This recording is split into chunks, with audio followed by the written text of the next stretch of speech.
I go there and I remember like weighing in and some guy comes up to me. He's like, "Oh, you see that guy right there?" And I was like, "Yeah." He's like, "That guy's going to kill you. You're going to die." And I was like, "Good. I don't care, dude. Like, that's what I'm here for." And I was like, "But I'm going to fight. I'm going to fight though. And so I go in there and I end up knocking this guy's teeth out, and he ends up quitting. After the second round, he sits down in his hometown and he's like, "I'm done, you know, I quit." And all I want to do, I remember after winning my first fight, I was so like sad that I had to go back to my life. I was like, I just want to stay in the cage and I want to fight again. And so I was like, give me another fight, give me another fight. And so we told the promoter, any fight, anywhere, anybody, boom, boom, boom. And I'm fighting these fights and I'm beating everybody. I win all my fights, win this fight, win this fight, win this fight. And I'm like, this is great, like I have a life for myself. This is what I'm gonna do. And one day, Matt, he goes, "Hey man, you have like a talent for this. You're really good at this. You might be able to go somewhere with this, right?" And I'm not really listening to him because I'm like, "Dude, I don't know what you're thinking about, but I just want to keep fighting. And he's like, "I know this guy, he's the best fighter that I've ever known, and he could train you to go all the way." And I'm like, "Whatever, dude, like I don't need that guy. This is good what we're doing. And then he says his name, and it's that guy, Sam, that I prayed about when I was 15 years old before I got knocked out. It's the guy that I had prayed about, and God told me that he heard my prayer and he answered me. And right then, when he said that, I felt like I was in the dark and the lights went on. It just felt like lights turning on. And it was like God was saying, "I've been watching you this whole time. I've been with you through all of this. Like you're not alone. You feel like I left you. You feel like I abandoned you, but I've been with you through all of this. I've been in all of." Okay, I wanted to speak on this because in my story, I had to trim everything down as much as I possibly could. I went about 3 hours and I easily could have went 20 hours with my story. And I felt like I really didn't share a lot about my time with Sam or about him as a person because I couldn't really. So I had to distill it down as much as I could. And what were the big takeaways for me personally? The biggest thing was that Sam didn't know that God sent me to him. He had no idea. He was not in on it. He wasn't a part of that. And that for me was extremely shocking. I thought that he would know. I thought that God would have told him, "Hey, I'm sending Scotty to you, and this is what you're gonna do." That's what I expected. I expected to get to Sam's and he would go, "I know what the plan is. This is what we're doing." And I thought he would articulate that. One of the things about Sam that was just,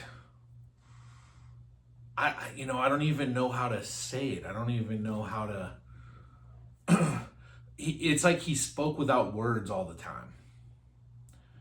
When I trained with Sam, he would do things like just crush me. And it was like he was saying, "You're not ready." Or it was like he was saying, "How are you going to beat the champion of the world with that weakness?" But he would never say those things. He would never say that. He would never speak those words.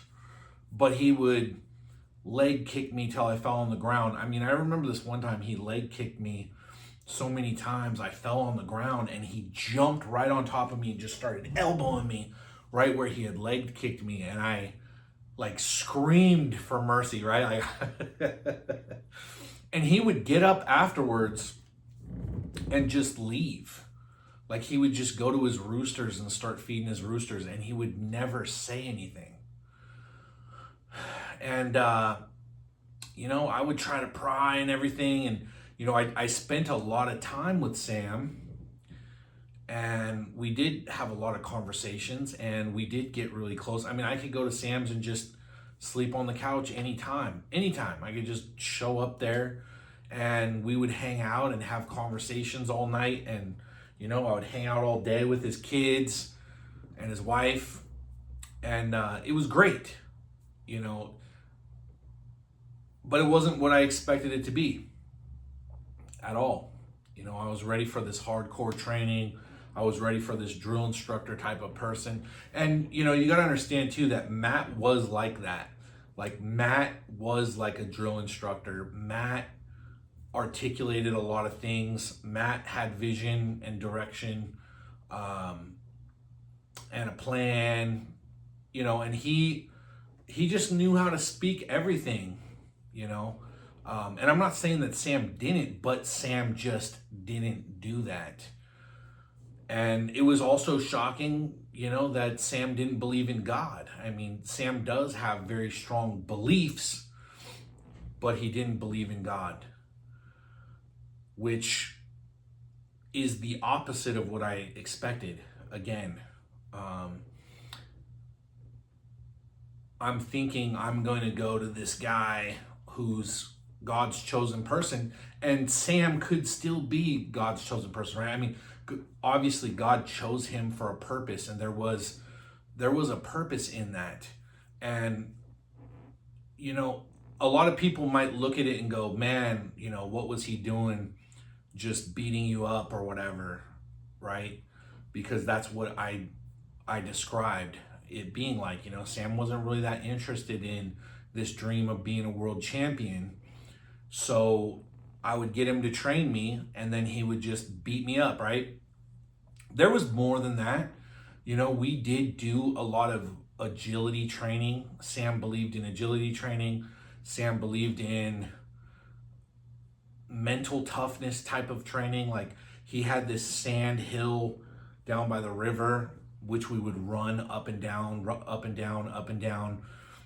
We would do things like carry heavy bags like this and run with them. We did do training, and he did hold mitts. I mean, one thing, I didn't really even want to share it, but I remember Sam holding mitts for me one time, and he was hitting my hands so hard it felt like my hands were gonna break, and I didn't want to hit the mitts anymore. I kept doing it, but it hurt. It felt like my hands were gonna break, and I don't know why that stood out in my mind, that experience of that happening. But we did do training, and he came from this Lion's Den system. He came from the Lion's Den, right? And if you look at the Lion's Den, if you know about the Lion's Den was started by Ken Shamrock. And, Ken Shamrock had gone to Japan to fight in Pankration, right? And Pankration, I believe, kind of came out of a blend of like pro wrestling made real, though, right? So I think they had like pro wrestling, catch wrestling, and stuff like that in Japan, and they decided to go what they call it a full shoot, right? So it was a work, so it was not real, it was pro wrestling, but guys who could really fight, and they decided to go with the real deal. And when Ken went over there, they would do like a test with you, right? And they would have you do these crazy workouts where you had to do 1,000 squats or something, and 500 push-ups, and whatever, however many sit-ups and all this stuff. You had to do this really hard physical training, and then you had to fight multiple guys. And that's what Ken Shamrock went through, and it was like this test of your will and everything, right? And Ken Shamrock came up that way in Japan. And so when he came back and he started the Lion's Den, his team, he modeled it the exact same way, right? And he would make people do these super hard physical tests, and then he would beat them up. All right, I had to cut that out. Walking with my sons right now around the neighborhood. Wanted to finish this up. But yeah, you know, Ken Shamrock went to Japan to do pankration, which is really the first MMA ever before the UFC and stuff. And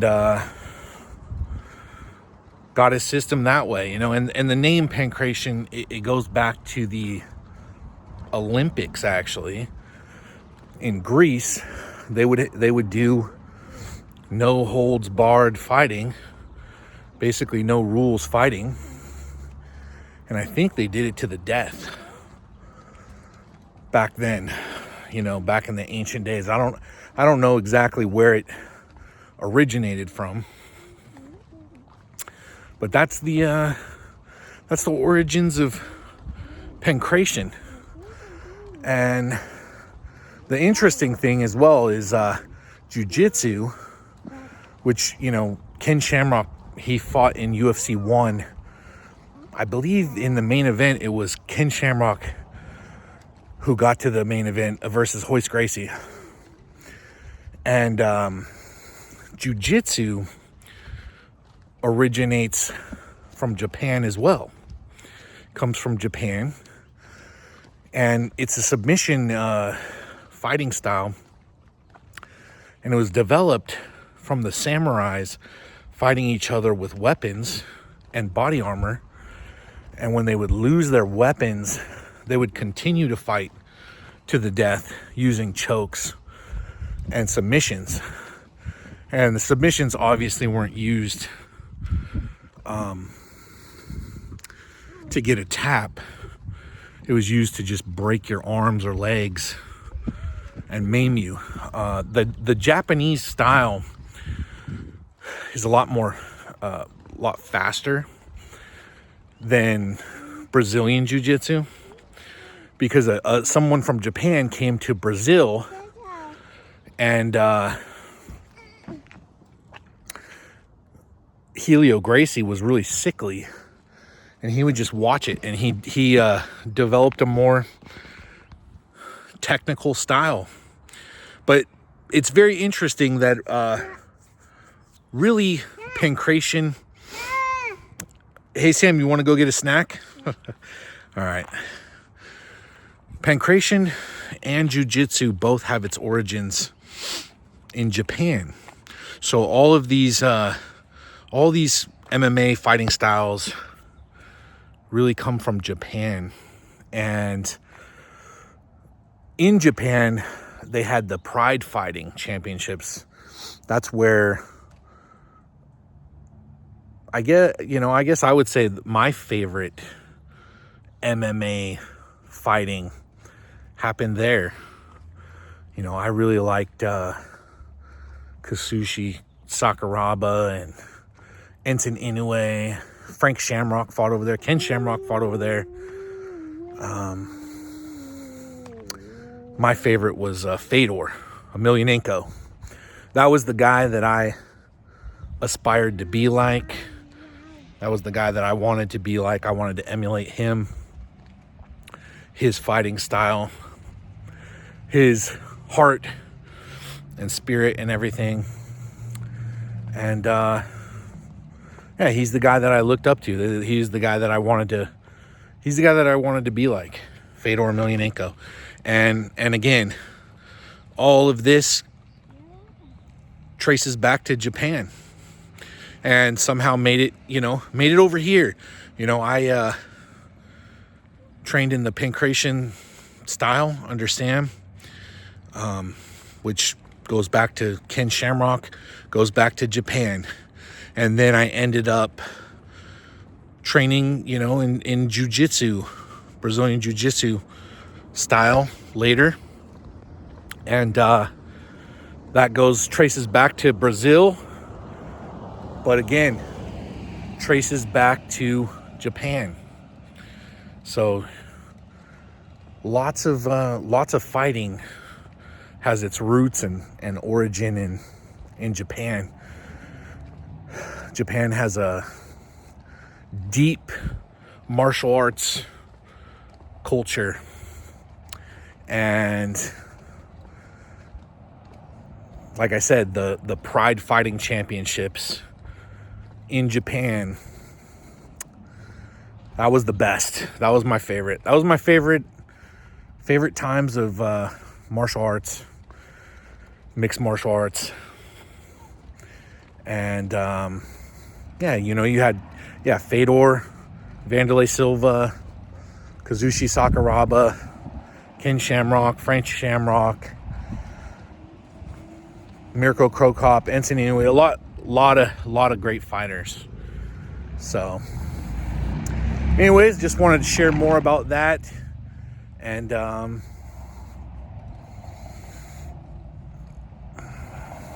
I'll share more in the future. I say you can't lose and fight, baby, don't cry. No need to worry, 'cause everybody will die. Every day we just go, baby, don't go. Don't you worry, love you wanna. 5 wins, 5 losses, 5 foot 10 inches tall. Weighing today at 239.5 pounds.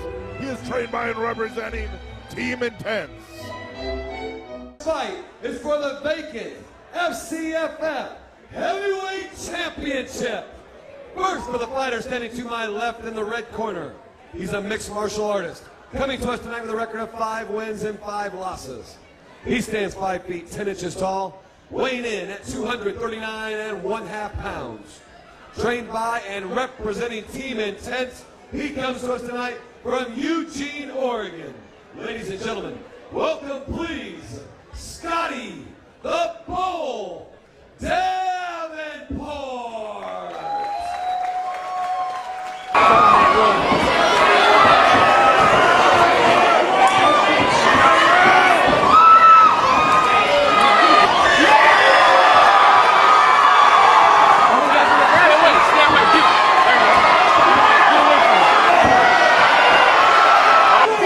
Kick him, Scott! Kick! Leg kick!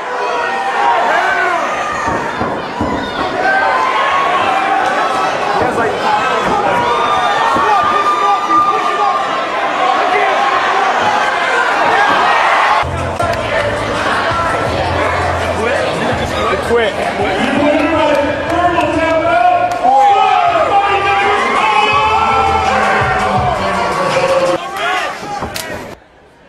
Leo McDonald, he's out of the blue corner. He's wearing the black trunks with silver trim. And here we go.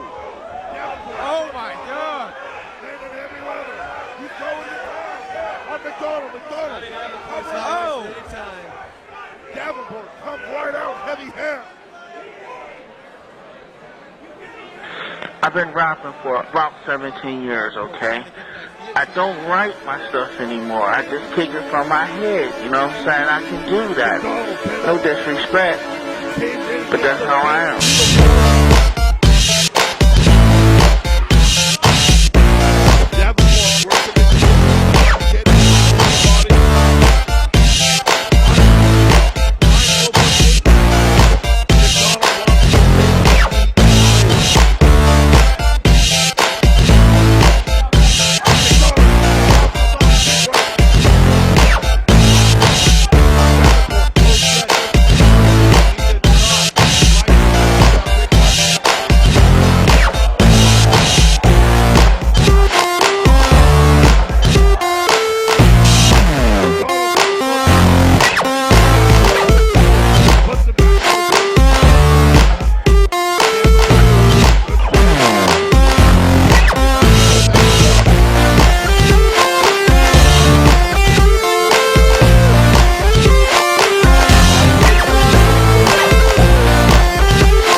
Get out of the middle and rise to the top now.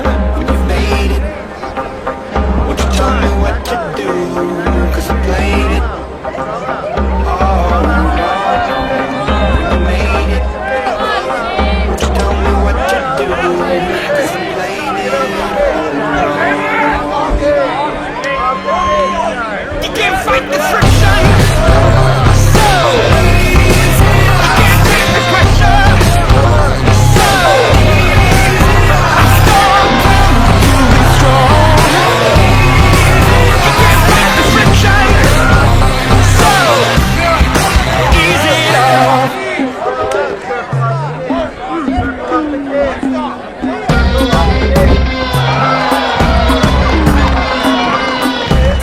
Get into the system. We both know you need one. Tip of the needle is taking over you. Your heart is beating, so know that you gotta get out of the middle and rise to the top now. You made it. Won't you tell me what to do? 'Cause I played it all wrong. You made it. Won't you tell me what to do? 'Cause I'm playing it all wrong. You can't fight the friction, so you can't take the pressure, so I'm strong, strong. You can't fight the friction, so ease it off.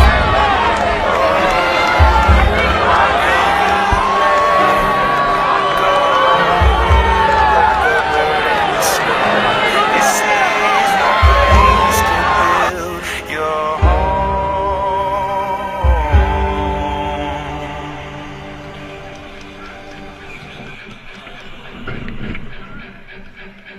You can't fight the friction, so you can't take the pressure, so I'm strong, strong. You can't fight the friction, so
By 155 is the light middleweight, but is also fought as a welterweight, light heavyweight, and catchweight. Tonight, for the first time in his professional career, he enters the title ring of the heavyweight fighter. Standing 5 feet 11 inches tall and weighing in at 237 pounds. With a professional record, 4 wins, 3 losses. Representing Team Kehoe out of Oakhurst, California, Josh Miranda.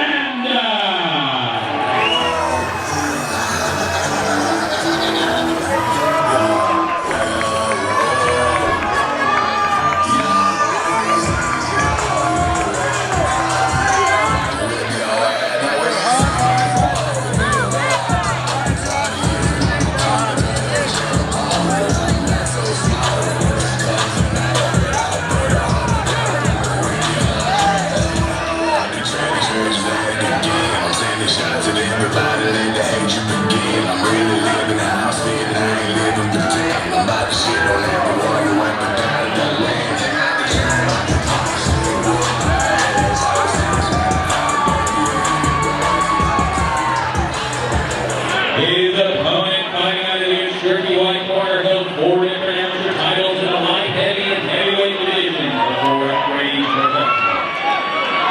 He's fought 10 and 8 matches and is an all-around force to be reckoned with. Standing 5 feet 11 inches tall and weighing in at 232 pounds. With a professional record of 13 wins, 12 losses. Representing Spartan Boxing out of Medford, Oregon, Scott, the strongest fighter in the world, Davenport. There's a man going around checking names, and he decides who to free and who to blame. Everybody will be treated all the same. There are humans going around reaching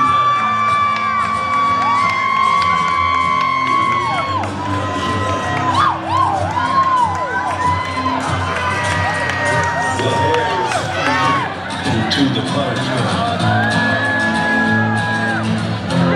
When the man turns around. Hear the trumpets, hear the pipers. 100 million angels singing. Some born, some dying. With the fire burning.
That one's going to the judges' scorecards. I think both of these guys are winners. Put your hands together. That was a war.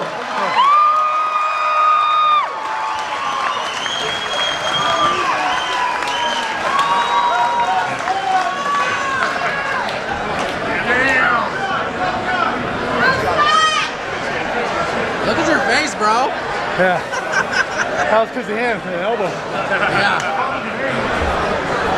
Hey, Scott, clean job, bro. Clean job, Scott. Dude, I fucking love him, man.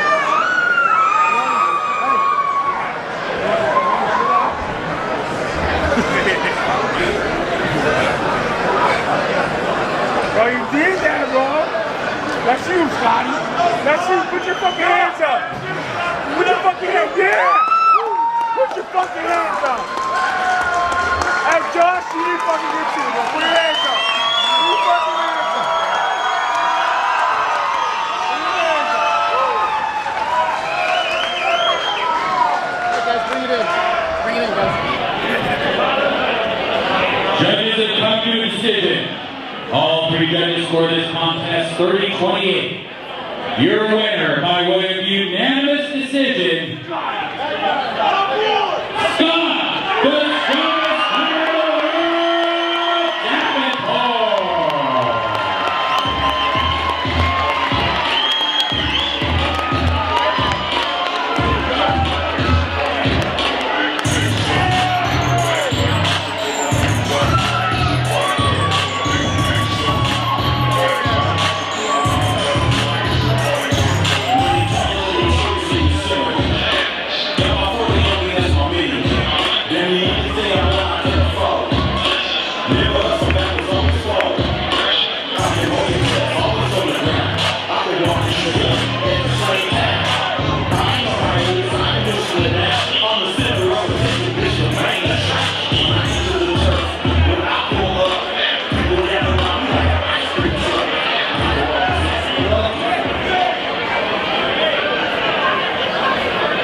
Kobe, I love you.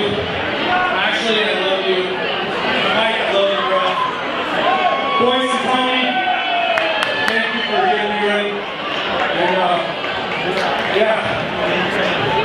This is the story I wanted to tell here. And if you want to check it out, Authentic Storyteller Designs, Higher Visions, and the story, National Organ. So, yeah, I'll be there. Thank you.